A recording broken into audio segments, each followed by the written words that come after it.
हुकूमत में औरत मार्च और औरत आज भी अपने हकूक़ की तलाश में वफाकी दारुल हुकूमत तक पहुंची है, तो क्या कहेंगे?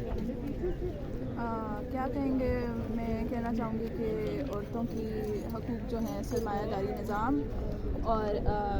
फितरशाही निज़ाम से जुड़ी हुई हैं, और हमने privatisation, economy, educational institution, health care, हस्पताल, सड़कें, पब्लिक स्पेसेस यानी पार्क्स, या इन सारी चीज़ों से जुड़ी हुई हैं कि उनकी उसमें इन्वेस्ट की जाए, उनमें रिसोर्सेज डाले जाएँ। यही सारी जो चीज़ें हैं, ये एक अलग मतलब औरतों के हकूक़ इस चीज़ से, इन सब चीज़ों से जुड़े हुए हैं, जो कि अक़लियतों के हकूक़ हैं, जो कि किसान के हकूक़ हैं, जो कि मज़दूर के हकूक़ हैं, जो कि रोज़ दहाड़ी पर काम करते हैं। क्योंकि ये जो एक बड़ा सिस्टम है सरमायादारी का और फितरशाही का, ये मिल के ऐसी कंडीशंस बनाते हैं जो कि आपको और मुझे रोज़ाना में तकलीफ़ देते हैं, चाहे वो नौकरी पे तकलीफ़ हो, चाहे वो घर पे तकलीफ़ें हों। हमारे जो ढांचे बनाए गए हैं सोसाइटी में, जिस तरह आपने एक औरत हैं तो आपको इस तरह एक्ट करना है, आप एक मर्द हैं तो आपको इस तरह एक्ट करना है। आप जिस तरह बचपन से बच्चों को मर्द बनाया जाता है, किस वायलेंस से, किस जुल्म से, सोसाइटी की तरफ से भी या माँ बाप की सख्ती की वजह से भी, तो हम कहते हैं कि at the end of the day आखिरकार हम सारे इंसान हैं, और हमें एक समाजी तौर पे एक नई सोच लाने की ज़रूरत है, जिसमें हम सब बराबरी को इमेजिन कर सकें। और ये ऐसी कोई नई बात नहीं है। इस तरह पूरी दुनिया भर में इस तरह की एहतजाज और मूवमेंट्स चली हैं, जहाँ पे लोगों ने अपने हालात बदले हैं, चाहे वो ब्लैक लोगों का अमेरिका में हो, चाहे वो ब्रिटिश राज के दौरान इंडिजिनस लोगों यानी वो लोग जो ज़मीन से जुड़े हुए हैं, उनके बंदूकों उठाने का जो एक्ट था उनके ख़िलाफ़,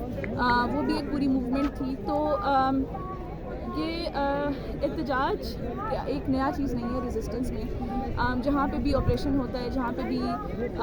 जुल्म होता है, वहाँ पे लोग आवाज़ उठाते हैं, और हम भी यहाँ पे यही करने आए हैं। बहुत सारे हकूक़ हैं, बहुत सारे आप ख़बरों में पढ़ते हैं, मैं अखबार पढ़ती हूँ, रोज़ कोई 5 नई कहानियाँ आई होती हैं कि औरतों के साथ क्या हुआ, तो या बच्चों के साथ क्या हुआ, वो तो अभी औरत भी नहीं बनी थी, या ख्वाजा सराओं के साथ क्या हुआ, या फिर बलूचिस्तान में क्या हो रहा है ख़वातीन के साथ, मर्दों के साथ, या अक़लियतों के साथ क्या हो रहा है, मतलब उनकी दुकानें या घर जला दिए जा रहे हैं, या क्या हो रहा है। क्या कहते हैं, बहुत सारी या विद इन मुस्लिम्स भी आप देखें तो मतलब शिया लोगों के साथ क्या हो रहा है, तो इस्माइली लोगों के साथ, खिलाशी लोगों के साथ। मतलब हमारा एक अपील ये है कि हम अपना दिल थोड़ा बड़ा करें, इन सब लोगों के हकूक़ों के लिए, इन सब के लिए ऐसा शहर बनाएं जहाँ पे यहाँ पे ऐसी नौकरियाँ बनाएं जहाँ पे इंसान खुश हों, जहाँ पे उनको अपनी मेहनत की सही उजरत मिले, और जहाँ पे एजुकेशन मुफ्त हो, जहाँ पे हॉस्पिटलाइजेशन मुफ्त हो, और ये सारी चीज़ें पॉसिबल हैं। अच्छा, बहुत सारे मुल्क ने किए हैं। आप समझते हैं कि पार्लियामेंट में जो ख़वातीन हैं,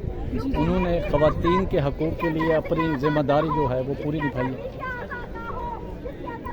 मतलब यानी कि कौमी असम्बली, सेनेट, पार्लियामेंट हाउस में ये कानून साज इदारा है,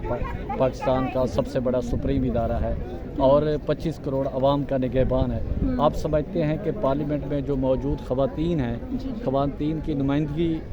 क्लेम करती हैं, वो उन्होंने अपना किरदार अदा किया है? मेरे ख्याल से उनको इतनी स्पेस, जी उनको इतनी प्लीज़ आप जी स्पेस नहीं दी गई, क्योंकि उसको कहते हैं ना टोकनिज़म, मतलब अपने इंटरेस्ट जो है वो पूरे रहें, और उसके साथ साथ काम चलता रहे। या अभी आप देखिए हमारे पास तो जमहूरियत भी नहीं है, मतलब जिस तरह अभी हमारी हुकूमत आई है वो किस तरह आई है, तो क्या مشکلات تو ہیں کیونکہ ہماری سوسائٹی بہت کیا کہتے ہیں فرسٹریٹڈ ہے اس طریقے سے. مطلب آپ جسم کے بارے میں بات کریں تو لگتا ہے کہ یہ مطلب کیا ننگا ہونا چاہ رہے ہیں یا یہ کیا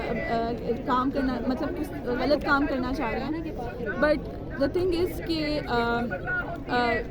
جس طرح ہم اسکولس میں منسٹریشن کی بھی نہیں بات کر سکتے, ہم بچوں کو ایجوکیشن نہیں کر سکتے کہ ان کے جسم کے ساتھ کیا ہوگا آگے جا کے, ماہواری کس طرح آئے گی, اس کو کس طرح ڈیل کرنا ہے, ہائیجین کے بارے میں کیسے خیال رکھنا ہے, کیونکہ جسم کی ذکر ہی جو ہے ایک ہم ایک سیکشول کونوٹیشن میں دیکھتے ہیں. تو یہ والی ساری چیز بھی ہمیں چینج کرنے کی ضرورت ہے کیونکہ ہمیں بات کرنے کی ضرورت ہے کہ کتنے ریپس یا کتنا سیکشول وائلنس ہو رہا ہے چھوٹے چھوٹے روزمرہ کے جگہوں میں, جس طرح ہم مدرسوں میں دیکھتے ہیں, ہم اسکولز میں دیکھتے ہیں, ہم کالجز میں دیکھتے ہیں, ہم کیمپسز میں دیکھتے ہیں, ہم آفسز میں دیکھتے ہیں, ہم اسٹریٹس میں دیکھتے ہیں, ہم بچوں کے ساتھ, عورتوں کے ساتھ, مردوں کے ساتھ بھی. بٹ ہم اس کے بارے میں ذکر نہیں کرتے کیونکہ اس کے بارے میں ذکر کرنا ہماری سوسائٹی میں اگین ایک غلیظ بات ہے کیونکہ جسم سے جڑی ہوئی ہے. تو ہمارا جب ہم جسم کا نعرہ ہم واپس نہیں لینا چاہ رہے, حالانکہ ہم چاہتے ہیں کہ ہم ایک سوسائٹی سے انگیج رہیں, ان کے ساتھ ایک کمیونیکیشن میں رہیں, ہمیں کوئی ایک ایلین مارچ نہ سمجھا جائے. بٹ ہم یہ واپس نہیں لے رہے کیونکہ جسم کا آئیڈیا جو ہے ہم نے اسے ڈی سیکشولائز کرنا ہے, ہم نے ان چیزوں سے الگ کر کے اس کے بارے میں بھی سوچنا ہے کہ یار لائک جب ایک عورت نہ کریے, چاہے کہ وہ شادی کے بعد نہ کرے, وہ پھر بھی میریٹل ریپ کنسیڈر ہوتا ہے. مطلب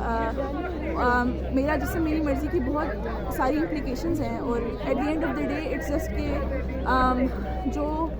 جہاں پہ آپ رہنا چاہ رہے ہیں, جہاں پہ آپ نوکری کرنا چاہ رہے ہیں, جو انسانی بنیاد انسان کی زندگی کے سارے جو بنیادی حقوق ہیں اس میں آپ کے جسم کی مرضی شامل ہوتی ہے. آف کورس جسم میں آپ کا دماغ بھی شامل ہے. تو ہاں دس ریفرز ٹو ایوری تھنگ. آف کورس یہ ڈیفیکلٹ جنگ ہے آہستہ آہستہ, بٹ ہمارے خیال سے آرگنائز بہت ساری کیا کہتے ہیں کانورسیشنز اوپن اپ کرتا ہے, بہت ساری گفتگو اوپن اپ کرتا ہے کہ ہم ان چیزوں کے بارے میں بات کریں. جو لوگ ڈس ایگری کریں وہ لوگ بھی شامل ہوں ہمارے ساتھ, وہ ہمارے ساتھ گفتگو میں رہیں, اپنی رائے دیتے رہیں, اور ہم لوگ ایک مل کے ایک بڑی موومنٹ کریٹ کریں جس میں ہمارے ساتھ تمام لوگ جن کے ساتھ کسی نہ کسی فارم کا جبر ہو رہا ہے سرمایہ داری یا پیدل شہری کی وجہ سے, وہ ہم سامنے لا سکیں اور ان چیزوں کا حل ڈھونڈ سکیں, کلیکٹیو ایک الٹرنیٹیو کی طرف جا سکیں جو کہ اس اکنامک نظام سے الگ ہو. جو رائٹ آف پیسفل اسمبلی اس کو پروٹیکٹ کرتا ہے, تو آج یہ بھی رائٹ آف پیسفل اسمبلی جو ہے اس کو انشور ہونا چاہیے تھا, ہمیں جو ہے وہ پروٹیکشن پرووائڈ کرنی چاہیے تھی, نہ کہ یہ تمبو کناتے لگا کے ہمیں